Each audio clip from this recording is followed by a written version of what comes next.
My name's Frankie. I'm 23. My pronouns are they, them, and I'm from upstate New York. I hope that at least one, I literally don't care if it's like just one child gets to hear us and say, oh my God, I'm like that too. Like, it's okay. There are more people like me out there. That's really what this means to me and what I hope queer people will get out of this. Woke up on the right side of the rainbow, feeling bright, gonna put on a good show. There's a skip in my step, I'm doing my best, and I guess that you could say I'm feeling queer today. I'm feeling queer today. Hi, I'm Alex. I use they, them pronouns, I am 23 years old, and I am located in what is colonially known as Surrey, BC. Hello there, I'm Lily Mueller. My pronouns are they, she, and he. I'm 19 years old, and I am from Massachusetts. And welcome to the very first episode of I'm Feeling Queer Today, a podcast created by a team of amazing LGBTQIA+ youths. Before we dive in, hey Alex, what do we mean when we say queer? I'm so glad you asked. In this podcast, we use the word queer as an umbrella term for the LGBTQIA alphabet, which includes anyone who's marginalized due to their expression or the repression of their gender and sexual identities. As queer author Bell Hooks describes it, queer as being about the self that is at odds with everything around it and that has to invent and create and find a place to speak and to thrive and to live. In this podcast, we try to make that space together. Queer might have once been used as a pejorative or slur, but it's since been reclaimed and is widely embraced. Just make sure to ask a person what words they prefer, because not everyone will be comfortable having queer used to describe them. And are you feeling queer today? I'm feeling pretty queer today. How about you, Lily? I'm in the lesbian capital of the world, feeling queer today. Wait, what is the lesbian capital of the world? Northampton, Massachusetts. Wow. I don't know if I could place that on a map because I'm Canadian, but... That's okay, there's nothing here. Just lesbians as far as the eye can see. Lesbians, Subarus, and young children just living their best lives. That does sound beautiful. Okay, so many people, when they think of queer youth today, have a picture in their minds of a very scared and downtrodden group of young people who feel like they have to hide themselves and who they are. While LGBTQIA+ rights are certainly under attack, and young people do feel that reality, there are still many queer youth who celebrate their existence. In this episode, we showcase the words of those folks, myself and Lily included, who are doing their best to live out and proud lives amidst all the adversity. It's not always easy. Even up here in Canada, we've been getting anti-queer rallies and transphobic bills, but being able to share these stories is a privilege. I, for one, owe everything to the queer storytellers who came before me, as they showed me how to love myself for who I am. It is an honor for us to follow in their footsteps, and I hope that this podcast offers a similar kind of solace. At the top of the episode, we heard from Frankie Gunn, one of the 11 young adult producers of this podcast. They shared what they hope this podcast can become: a place where queer youth feel seen, safe, and celebrated. And most importantly, not alone. We'll hear more from Frankie throughout this episode, including the story of their first queer crush. But to start things off, we are going to hear the first installment of a recurring segment called My Queer Identity Journey, this one featuring you, Alex, which I am so excited to share.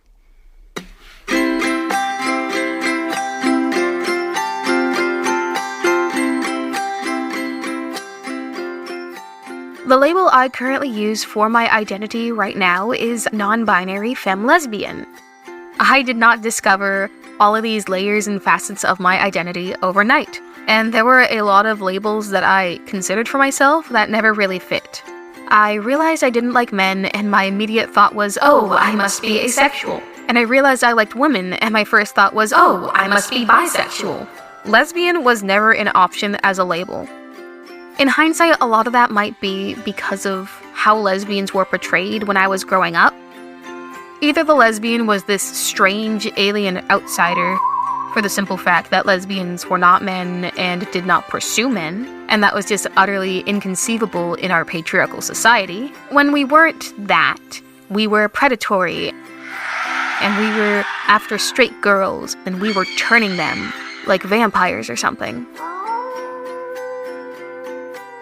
Lesbian was just a word that had all these supercharged connotations, and that made me reluctant to use it for myself. Honestly, it took meeting and being able to talk to other lesbians for me to overcome a lot of that internalized lesbophobia. It also took me a while to figure out my gender identity.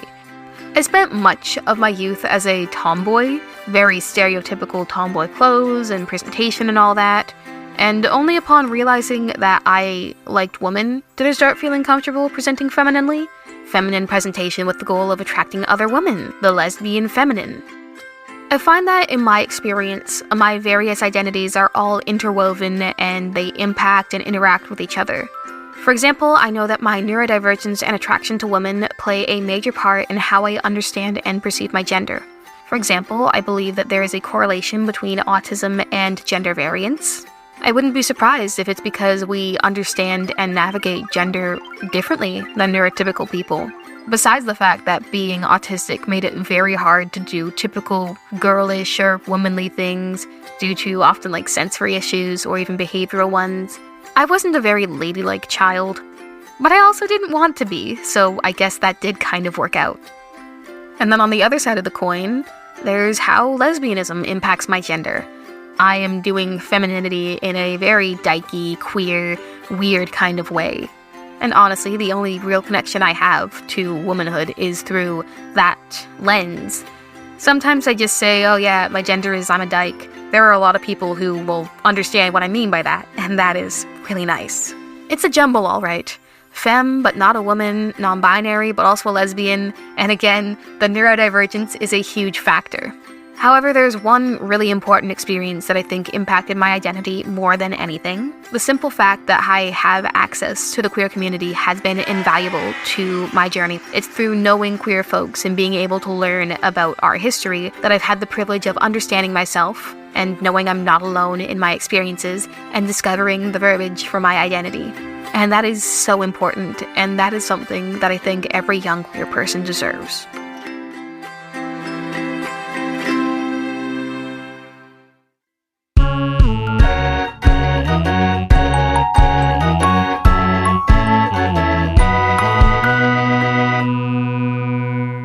So here I am today, non-binary, lesbian, still autistic, still all those things. Do you want to talk about the word dyke? I'm just going to say it. I'm very fond of the word dyke, to be honest. I'm still getting cozy to it because I'm old enough that was not a happy word when I was a youth. So I'm still exposure therapying myself to the word dyke. But I love that. I do still get a little sometimes when I meet older gay people, they're like, "Oh, it's so nice to meet a young dyke," and I'm like, "A what?" And they're like, "Oh, a what?" Yes, correct. Something about that, about someone from that generation saying it can be a bit of a jump scare, even if it is said with the utmost affection. It's I know you are an elderly butch lesbian who probably runs an insurance company like the Navy, but I was still scared for a minute there. Yeah, I'm very fortunate that, actually, I don't know if it's fortunate to say this, but it was never dyke where I was from. It was always just lesbo or lesy or even just lesbian said with particular scorn. We had the lesbian one. I guess the cultural differences in anti-lesbian language that we're learning about today. But yeah, it feels like it's just nice to kind of come into that identity, and it definitely is something that varies on your comfort level. People can have the same identity but feel very different about how they want it referred to, and that's deeply fascinating. I think working on this podcast helped me get more comfortable with it because I think a lot of us will use the word dyke. And I also, this is audio, so you can't see this, but this device that I'm recording on is resting on a copy of Dykes to Watch Out For. Oh, I love that. I have a copy of Dykes to Watch Out For somewhere in my room. I'm not even joking. It's I love this. We're both within maybe 10 feet of a copy of Dykes to Watch Out For. And when you come out as a lesbian, you receive your obligatory copy in the mail. Yeah, it just shows up. It shows up on your doorstep with a letter signed by Ms. Bechdel herself. Congratulations, you are a lesbian. Yeah. So what do we have next on the docket, Lily? We have Frankie, again, my hero, talking about queer crushes.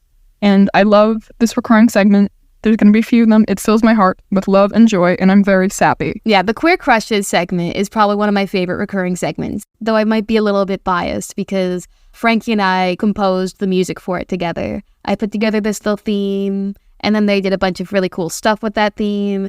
And yeah, I'm really happy with how it turned out. We will listen to that now. Enjoy.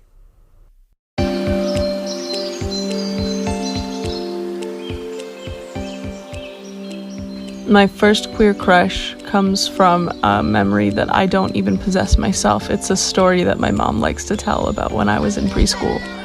I had a very dear friend, as dear a friend as you can have when you're 4. We used to spend a lot of time together. She was this small girl that wore so much pink and loved fairies and flowers, and it was at the same time that my very supportive, wonderful mother was introducing me to the world, as you do with a 4-year-old. And she told me one day that women were allowed to marry women and men were allowed to marry men. Now, of course, this is prior to her understanding of the fact that gender is not binary, but she explained it to me in the best way that she possibly could. And when she got to the end of her explanation, according to her, I yelled fairly loudly, "I'm gonna marry Claudia," who was the very dear friend. The first queer crush I had that I was aware was a queer crush was when I was in middle school. There was a girl in my class who I had gone to school with for most of my life that I thought was the most beautiful person in existence.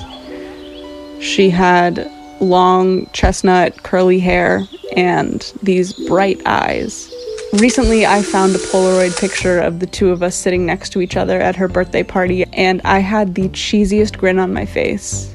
It just reminded me of that giddy joy of simply sitting next to someone and feeling better about the world. And to this day, I try to use that feeling as a compass to navigate where I should be and what relationships I should be in.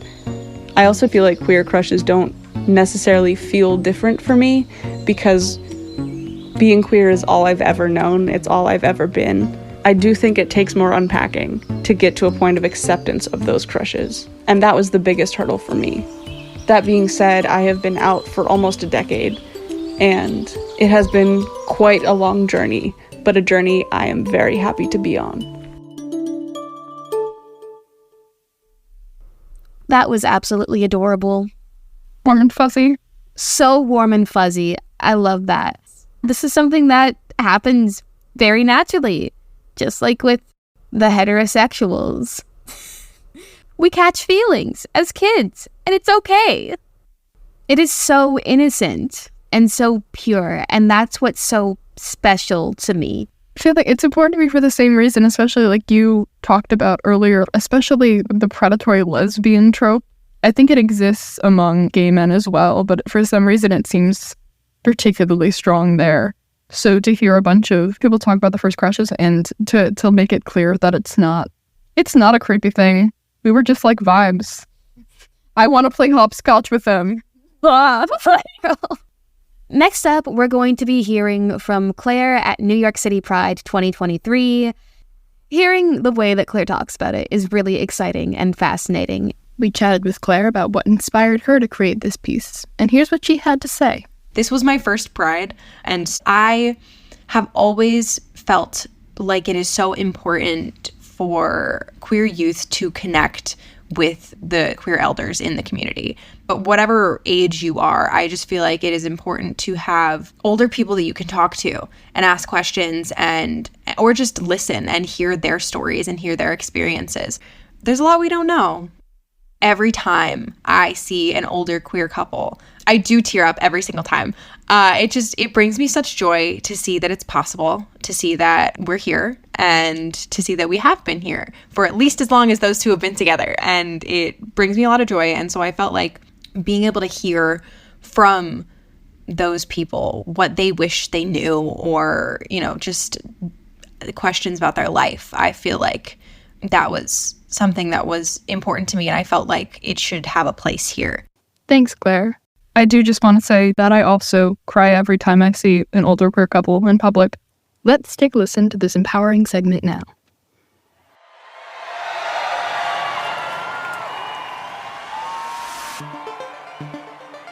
To be at Pride is to experience and celebrate queerness.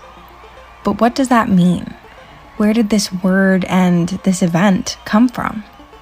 Today, queerness and the word queer encompass the entire LGBTQ community. What I would tell the queer youth is that there is no rush to figure out what you are, and there's no rush to find a label. Just go with the flow, and then one day you'll feel like yourself. This is in stark contrast to what the word queer meant 10 years ago, let alone in 1969 when the movement that would be Pride began. Queerness, or being queer, is objectively defined as anyone who doesn't conform to heterosexuality and or being cisgender. Subjectively, however, the word has had a few meanings. As early as the 1930s, queer was being used as a slur to call people weird, strange, or ruined for experiencing same-sex attraction.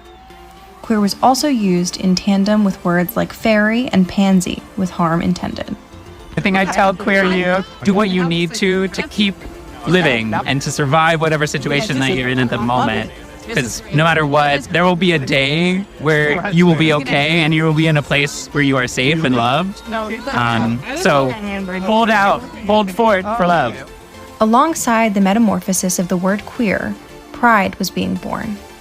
Pride is the amalgamation of the many protests, activists, and riots, with the Stonewall Inn often seen as its forefront. It is widely accepted that Marsha P. Johnson threw the first brick at the Stonewall Riots, but the events of that night are debated. Queer history is an oral one. We don't have an accurate written historical account. I'm Cleo. The one thing that I would love for queer youth to know is that there are a lot of people out there working to make things better, as scary as things seem, especially for trans youth right now. Like, people are fighting for it, so we'll hopefully get there. 1 year after the Stonewall uprisings, the first Pride was held in New York City.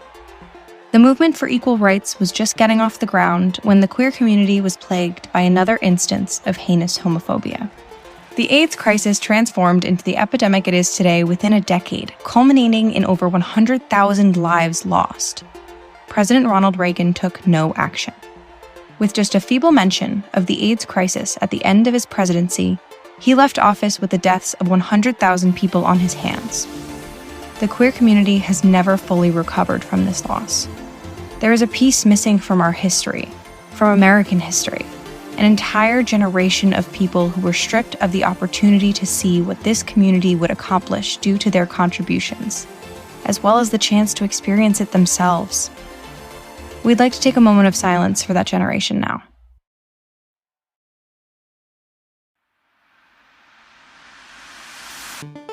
What I would say to queer youth is the light is at the end of the tunnel. You will feel safe and you will feel comfortable. Time will come. It's okay. With the new millennium came a new sense of queer hope. The Millennial March on Washington, the National Equality March, and the beginning of widespread LGBTQ+ decriminalization began a wave of support the queer community hadn't seen.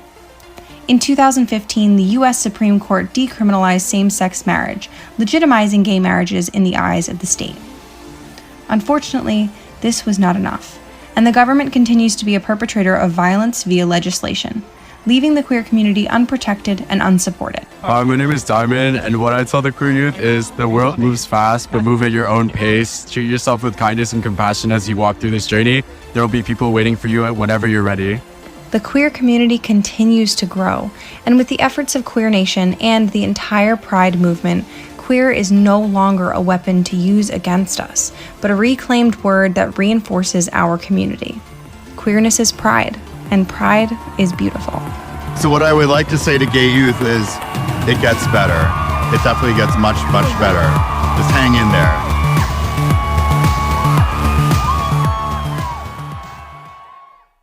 I love this segment. We just heard from Claire at NYC Pride 2023. Thank you, Claire. We love you.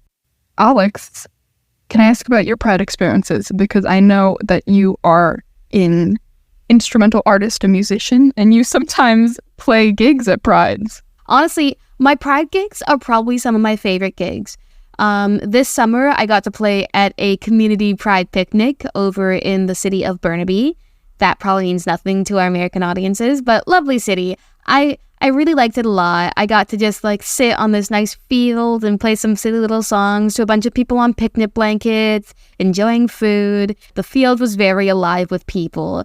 And I really know I made it. I really know that I nailed that gig because after the fact, some preteen came up and told me how great I was. And they had a little pride flag and one of those little pride flag capes. It was very sweet. Yeah, those are probably my favorite kinds of gigs. Or last year I played the Vancouver Dyke March, which just absolutely delightful. Back on the word dyke, it's a recurring theme in my life, but beautiful, beautiful experience. It starts as a march and then it ends in a field and there are all these tents up for local organizations or people selling stuff. It's really cool. And I'm just very fortunate to be able to have had these opportunities to perform in spaces where I feel safe. Because I feel safe at Pride, and that is paramount. Believe it or not, at my big age, I have yet to be to a true Pride event. Really? Yes, I've gone to P-Town, which is another very gay place in the northeastern United States. I went with my partner a couple of years ago. Very fun, very lovely, rainbow sidewalks, tchotchkes. The librarian is a drag queen. Love that. A 6'5" drag queen, which is awesome. Honestly, I think this will probably mean more than most anything that I ever go to. When my high school had their first sponsored Pride event and we decorated cookies. And as we will later learn, I went to a Catholic high school that did not have some very queer-friendly policy for most of the time. So that is some foreshadowing for some later episodes. And that's what you can look forward to in this season of I'm Feeling Queer Today. As for this episode, sadly, we're coming to a close. In this last segment, produced by Frankie Gunn, we all describe what Pride means to us, from the most simple, solitary gestures to moments of love and support amidst the larger LGBTQIA+ community. Enjoy!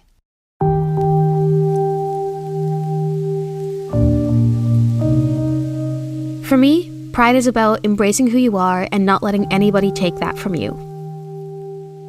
Pride is really important to me, not really as it pertains to parades or celebrations on a mass scale, but personal pride. For me, queer pride is just more about can I be proud of who I am as all that I am? Pride feels like a gift. Pride is completely accepting and celebrating yourself as you are and not wishing that things would change. Pride to me means loving myself and who I am. Showing up as yourself as a queer person and not allowing individuals to take that power away from you. Pride means showing the world that we are still here. That no matter how much you beat us down or kick us out, we're still here. And nothing is going to change that.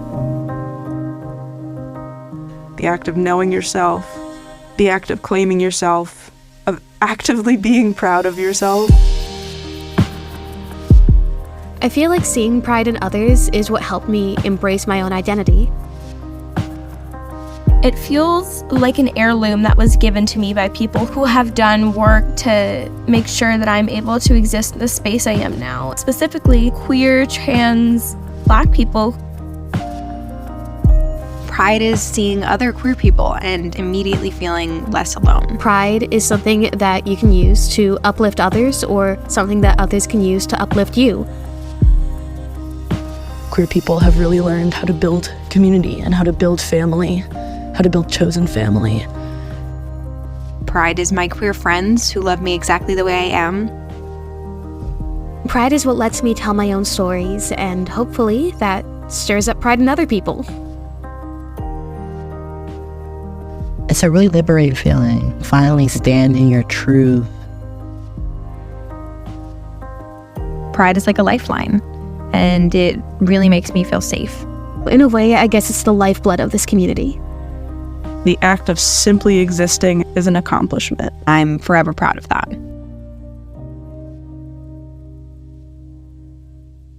A lovely segment put together by Frankie, which sampled so many voices that you're going to be hearing throughout this season. Yeah, we've got a whole season ahead of like queer stories and queer trivia and all these wonderful segments and adventures from all these wonderful youth voices. And this has been the first episode. Thank you for listening. Yeah, again, we're your hosts, Alex Masse and Lily Mueller. And you've been listening to I'm Feeling Queer Today. Be sure to join us next week for episode 2, where we talk about identity, fluidity, labels, and more. And if you like what you hear, please rate us and share the show with your friends or family, or both. And don't forget to ask yourself, how am I feeling queer today? For more information and resources about this episode, check out the show notes, or visit the episode page at thefutureperfectproject.org/podcast. If you or a young person you know between the ages of 13 and 24 is currently in crisis, check out thetrevorproject.org for LGBTQIA+ specific support through text and chat, or call 1-866-488-7386. We will also be including these in the description as resources. To learn more about the Future Perfect Project and all of our free arts programming for LGBTQIA+ youth, visit thefutureperfectproject.org or find us on social media at The Future Perfect Project. I'm Feeling Queer Today is produced by the Future Perfect Project with support from Radio Kingston, WKNY, AM 1490, FM 1079, Kingston, New York. This episode was produced by me, Alex Masse, and by me, Lily Mueller, Frankie Gunn, Claire Florence, and Wallace, featuring Sonia Mia Blanco, Ariella Brody-Weisberg, Jack Gervasio, Ovo Ashobi, and Trudy Pooks. Our theme song was composed and performed by me, Alex Masse, and produced by Emma Jane Slislawski. Additional music composed by myself, Frankie Gunn, and Epidemic Sound. Episode mixing and mastering by Julie Novak, with assistance from Emma Jane Slislawski. Special thanks to executive producers and mentors, Julie Novak and Celeste Lassine. As well as Future Perfect Project team members Ryan Amador, John Wan, and Aaliyah Jamil.